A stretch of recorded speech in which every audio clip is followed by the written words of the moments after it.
Pemirsa, Jaksa Agung telah mengirimkan surat kepada Presiden Prabowo Subianto terkait dengan usulan nama calon Jampitsus menggantikan Febri Adriansyah. Mensesnek mengungkapkan bahwa sosok calon Jampitsus adalah Kuntadi yang kini menjabat sebagai Kepala Badan Pemulihan Aset Kejagung.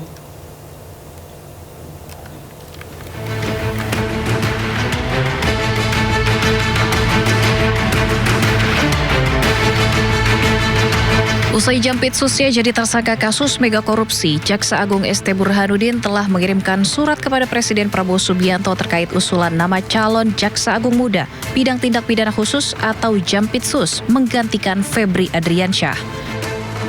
Hal itu dibenarkan oleh Menteri Sekretaris Negara atau Mensesnek Prasetyo Hadi, di mana surat tersebut telah diserahkan Jaksa Agung pada hari Selasa kemarin.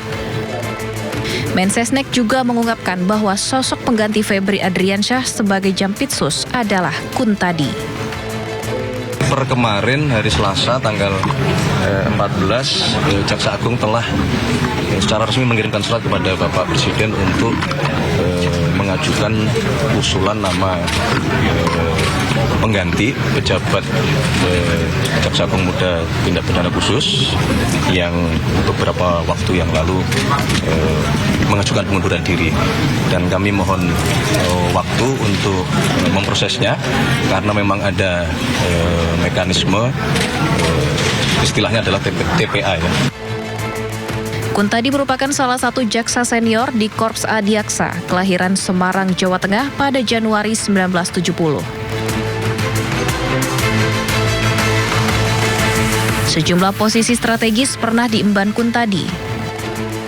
Tahun 2018, Kuntadi pernah menjadi Kepala Kejaksaan Negeri Jakarta Pusat. Tahun 2022, ia dipercaya sebagai Direktur Penyidikan Jampitsus Kejagung.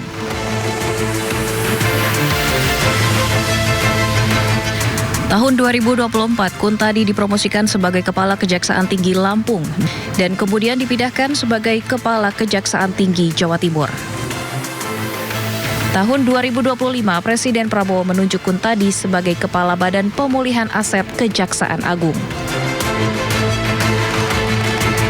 Mensesnek juga menambahkan mekanisme tim penilaian akhir mengenai usulan Jampitsus baru bisa dirampungkan pekan ini. Pemerintah akan memprioritaskan proses penilaian itu sehingga bisa segera diumumkan ke masyarakat melalui keputusan Presiden.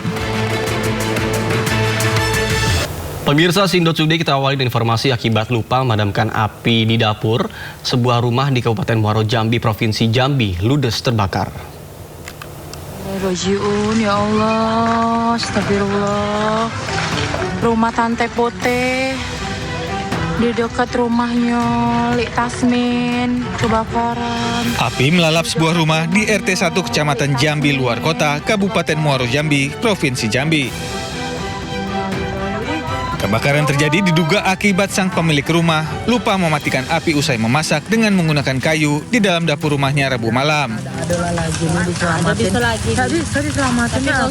Petugas damkar Kabupaten Muaro Jambi terus berusaha memadamkan kobaran api. Namun karena besarnya kobaran api dan banyaknya material kayu di dalam rumah, seluruh isi rumah korban ludes terbakar. Tidak ada korban jiwa dalam peristiwa ini, namun kerugian ditaksir hingga 80 juta rupiah. Dari Kabupaten Muaro Jambi, Haisun Hafiz, iNews melaporkan. Pemirsa, dua pengedar narkoba jenis sabu dan ganja berhasil diringkus polisi. Ya, penangkapan diwarnai tangis histeris ibu dari salah satu pelaku yang tak kuasa melihat putranya digiring polisi.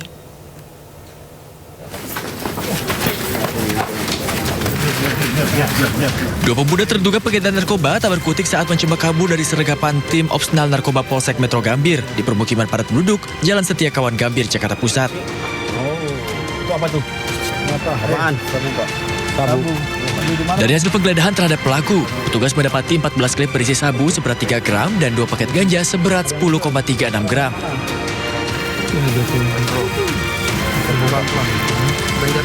Tangis histeris ibu salah satu pelaku pecah saat melihat putranya dibawa ke rumah untuk dilakukan penggeledahan.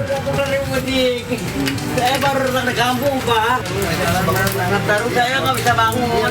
Penggeledahan dilakukan karena dicurigai pelaku menyimpan barang haram lainnya.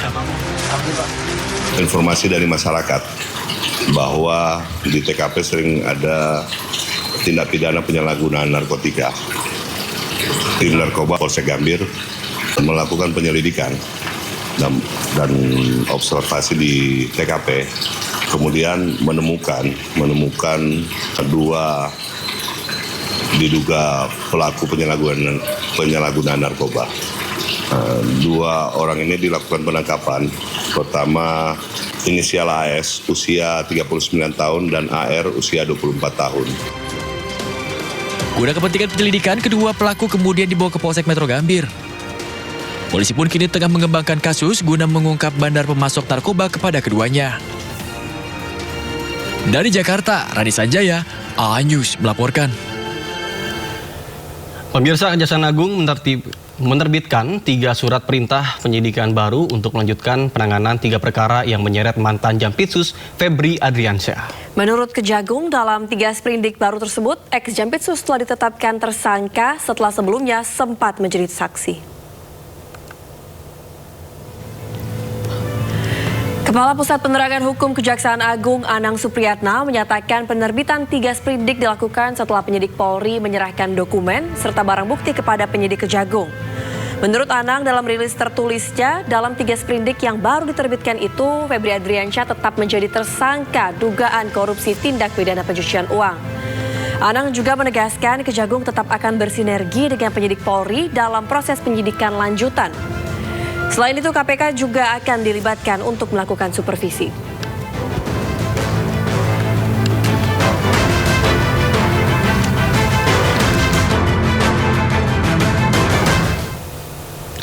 Kejaksaan Agung telah membentuk tim penyidik khusus untuk mengusut perkara yang menyeret Febri Adriansyah. Ya, tim penyidik khusus bentukan Kejagung diisi 9 jaksa senior yang mayoritas merupakan alumni KPK. Selain menerbitkan sprindik baru, Kejagung juga membentuk tim penyidik khusus untuk menangani perkara mantan Jampitsus Febri Adriansyah.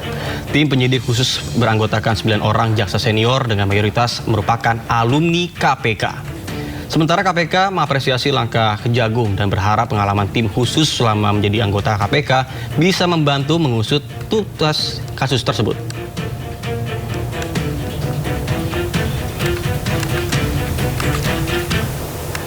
Pemirsa, penyidik gabungan Kortas Tipikor Polri, Ditreskrimsus Polda Metro Jaya kembali mendatangi Kejaksaan Agung untuk menyerahkan sejumlah barang bukti terkait dengan kasus korupsi yang menjerat ex-Jampitsus Febri Adriansyah. Sekitar pukul 11 siang kemarin, mobil iring-iringan polisi tiba di gedung Bundar Pitsus Kejagung. Dari dalam mobil, penyidik mengeluarkan 3 boks kontainer besar bertuliskan barang bukti LP1 PT KNI. Selain itu, penyidik juga mengeluarkan 3 buah bingkai besar yang dibungkus kain. Barang-barang tersebut kemudian langsung dimasukkan ke dalam gedung Pitsus.